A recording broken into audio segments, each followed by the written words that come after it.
इस आदमी की बड़ी विशेषताएं हैं।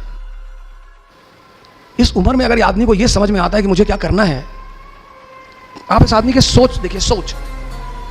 मेंस के समय इस आदमी का पैर टूट गया। जज्बा देखो यार, इस आदमी ने बहुत लोगों को आशा दी, आशा कि भैया हम भी कर सकते हैं।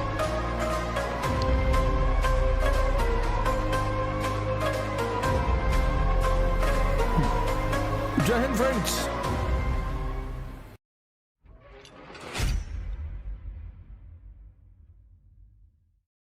एक और बात बताना चाहता हूं।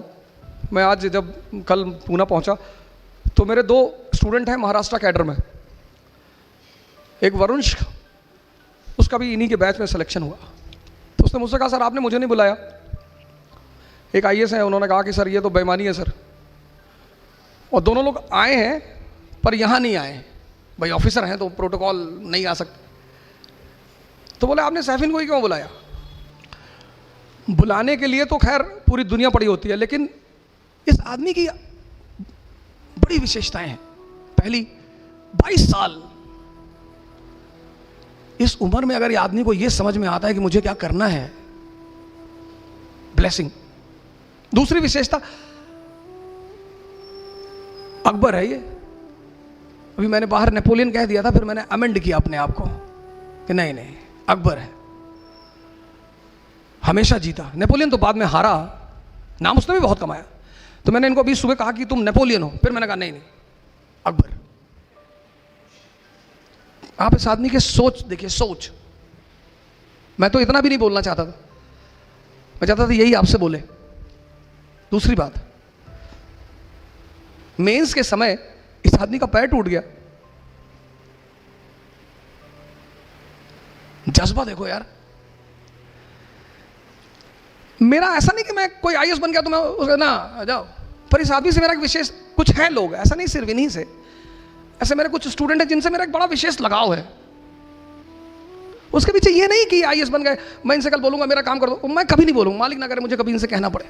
लेकिन लगाव है इसलिए कि इस आदमी ने बहुत लोगों को आशा दी, आशा कि भैया हम भी कर सकते हैं। नहीं तो आदमी इतना बहाना बनाता है। मेरे दोस्त हैं, उनके भाई हैं, चपरासी हैं बैंक में। उन्होंने पढ़ाई छोड़ दी थी 10th के बाद। मैंने कहा चाचा पढ़ाई क्यों छोड़ दी? बोले हमारे पापा ने हमको साइकिल खरीद कर नहीं दी। इंसान की सबसे बड़ी कमजोरी बहाने बनाना। सैफिन में और मेरे में एक चीज कॉमन है, वो मैं आपसे शेयर करूंगा। मेरी माँ लॉयर हैं, एडवोकेट। मेरे फादर पोस्ट ऑफिस में थे। हम बड़ी लोअर मिडिल क्लास से थे। तो मेरे पिताजी ने मेरी माता जी को पढ़ाया। हमारे पास 10 बीघे ज़मीन थी उस वक्त। तो 5-6 बीघे ज़मीन तो माता जी को पढ़ाने में बिक गई, 5 बची। तो जब मैं बड़ा हुआ, बाहर निकला, बाहर पढ़ने के लिए मैं दिल्ली आया। फिर और पोस्ट की ज़रूरत पड़ी। मेरी बहन वो भी आई दिल्ली पढ़ने के लिए। तो पैसे तो थे नहीं घर में। तो ये हुआ कि भाई अब क्या करें? माता जी ने कहा कि ज़मीन बेच दो। तो मेरे पापा ने कहा यार 5 बीघे और बच्चे हैं, इसको भी बेच दोगी तो खाएंगे कैसे? अबे उन्होंने कहा बेच दो यार लड़का हमारा अरबों डॉलर का, बेच दो। तो कुछ भगवान की वो थी कि मैं सुन रहा था उन दोनों आदमी की बात है। बेच दिया साहब ज़मीन। हम तो चले आए, पढ़ते रहे। तो जब मेरा आईएएस के लास्ट अटेम्प्ट में मेंस नहीं हुआ तो मेरी स्थिति एकदम, मतलब मैं उसे बयां ही नहीं कर सकता, उस पर मैं जाना ही नहीं चाहूँगा। 7 महीने बड़ी अजीब सी स्थिति में रहे, क्योंकि हम जो मिडिल क्लास के लोग हैं ना, उनके लिए ये सब तैयारी नहीं है। हमें नौकरी नहीं चाहिए, हमें जगह बनानी है। और सर अगर आपको लगता है कि ज़िंदगी में लड़ाई नहीं करनी पड़ेगी तो आप गलतफहमी में जी रहे हैं सर। लड़ना है सर, ज़िंदगी का मतलब लड़ना। अब आप डिसाइड करो कि कहाँ। चपरासी बन गए सरकारी एसबीआई में, कितनी सैलरी? 25,000। आप सोच के देखो, अगर आप में से बहुत सारे लोग होंगे जिनका महीने का खर्चा 15,000 रुपया होगा, आपका अपना। और अगर आपके घर में 3 भाई बहन हैं तो 45-50 हज़ार तो आप ही लोग खर्चा करते हो। आप सोच को देखो, अगर आपको 25,000 सैलरी मिली तो आपका घर कैसे चलेगा? वो लड़ाई नहीं है? आपको तो भाई साहब पढ़ाई करने में बड़ा लड़ाई करना पड़ता है। सर जिंदगी का मतलब लड़ाई है सर, लेकिन कैसे? हंस हंस के। अपने किसी को चाटा मारा, हंस रहे कि भाई साहब मजा आ रहा है, एक मार दो भाई साहब। गुस्से में नहीं मारना है। जिंदगी मतलब लड़ाई, और लड़ाई मतलब हंस हंस के लड़ना, तभी जीतोगे। फिर मैं वापस आया, फिर मेरे एक दोस्त हैं, उन्होंने वो कोचिंग चलाते थे इलाहाबाद में, तो उन्होंने मुझे बुलाया, बोला भाई हमारे एक पुराने टीचर हैं, वो भाग गए हैं, तो आप जरा आगे पढ़ा दो। तो मेरी एक्सीडेंटल एंट्री हो गई इसमें। तो पढ़ाने लगा, तो पहले दिन मैं गया पढ़ाने, तो करीब 50-50 लड़के थे, तो उसमें आधे से ज़्यादा चले गए। मैंने कहा ये क्या हो गया यार? मेरा दोस्त भी बड़ा नाराज हुआ कि क्या पढ़ा दिए यार, सब लड़के भाग गए। फिर मेरे एक सीनियर थे, मैंने कहा यार पढ़ाया तो मैंने बहुत, बोले यही गड़बड़ कर गए, ज़्यादा नहीं पढ़ाना, थोड़ा थोड़ा पढ़ाओ। ये पढ़े लिखे लोग हैं बड़े, इनको बता दो करना क्या है, इनको स्पून फीडिंग मत करो। फिर मैं पढ़ाने लगा, पढ़ाते पढ़ाते एक नया लाइफ मिली। मेरा पहला स्टूडेंट जो IAS हुआ वो राजू शुक्ला, अभी झांसी में है। उसके बाद मुझे वो बड़ा अजीब सा लड़का था। मैंने उससे पूछा कि यार अकबर के बारे में कुछ जानते हो? कहा सर अकबर औरंगजेब ये सब भाई भाई थे। तो मैंने कहा यार इससे काम, अभी झांसी में है, मैं अगली बार लेकर आऊंगा, भगवान ने चाहा तो, मालिक ने चाहा मैं उससे लेकर आऊँ, मैं उससे भी मिलाऊंगा कि देखो ऐसे लोग। दिशा, पहली चीज मैंने आपको बताया समझना। दूसरी चीज जो मैं आपको बता रहा हूं, जिंदगी में जो सबसे इंपॉर्टेंट चीज है वो है डायरेक्शन। जीत कोई भी सकता है। दुर्योधन की तरफ से महाभारत के युद्ध में कौन खड़ा है? द्रोणाचार्य, प्रोफेसर। स्टूडेंट भी हार गया और टीचर भी हार गया और दोनों मारे गए। लेकिन अर्जुन की तरफ से खड़ा हुआ है कृष्ण, वो कोच है। इस फर्क को समझिएगा। कोच का काम है दिशा देना। दुनिया के जितने धर्म हैं, इस्लाम, हिंदुइज्म, जिसने, सबने गुरु को बड़ा सम्मान दिया है, बहुत। मैं कश्मीर जाता हूं तो मुस्लिम डोमिनेटेड एरिया है, लेकिन इतना वो सब सम्मान वहां पे करते हैं लोग। कहते हैं सर बड़ी इज्जत दी गई है गुरु को, इसीलिए वो दिशा दिखाता है। दिशा पहली चीज आपको समझ डेवलप करनी है। दूसरी चीज, किसी भी फील्ड में जा रहे हैं ना, उसका डायरेक्शन पता करिए। मैं हम साइफन की बात कर रहे हैं। फिर इस फील्ड में मालिक ने शायद सर पे हाथ रख दिया और कायदे की कहानी चल पड़ी।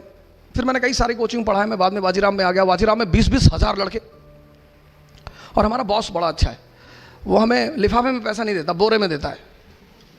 कहता बोरा ले आओ और भर लो। तो मैं अपने घर गया, तो जिनको हमने अपनी जमीन बेची थी, मैंने उनसे पूछा कितना पैसा लोगे? जितना तुम सोच सकते हो उसका डबल दूंगा, जमीन वापस कर दो। उसने कहा कि 20 लाख की है। मैंने कहा 40 ले लो, पर मेरे नाम पे कर दो। हमारे माँ बाप मतलब भगवान।